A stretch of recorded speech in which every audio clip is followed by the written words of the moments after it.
The comfort zone. This place has the characteristics of safety, familiarity, and control.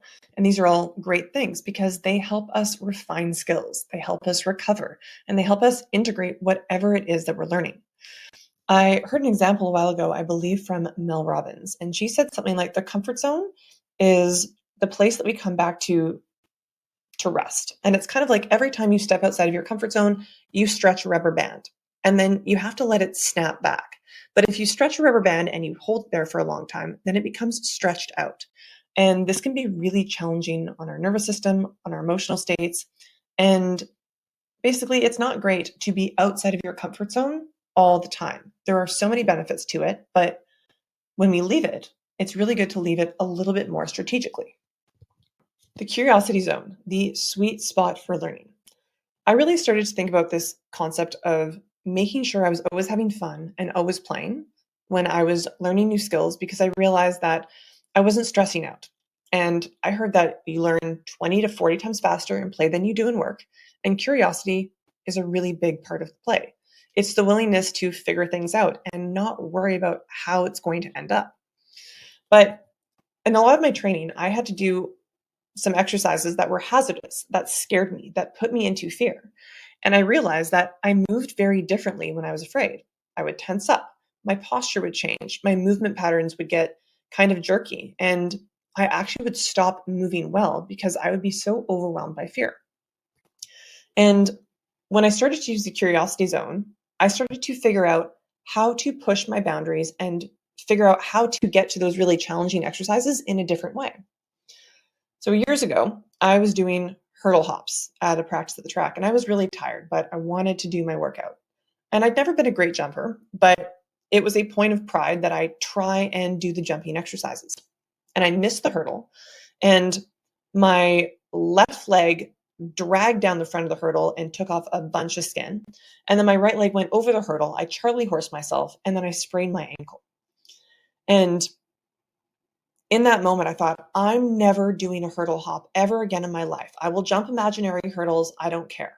I was so upset and I was so worried about jumping over stuff that I did not do a box jump or a hurdle hop for the next 5 years.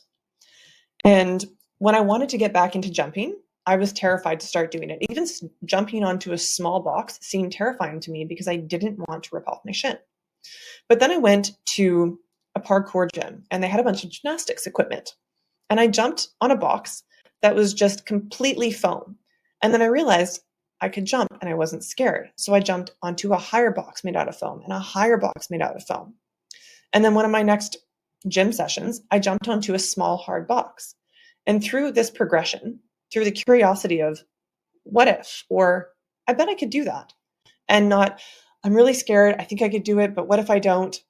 I was able to really learn a lot faster and get to the next zone, get into the next capacity in my training.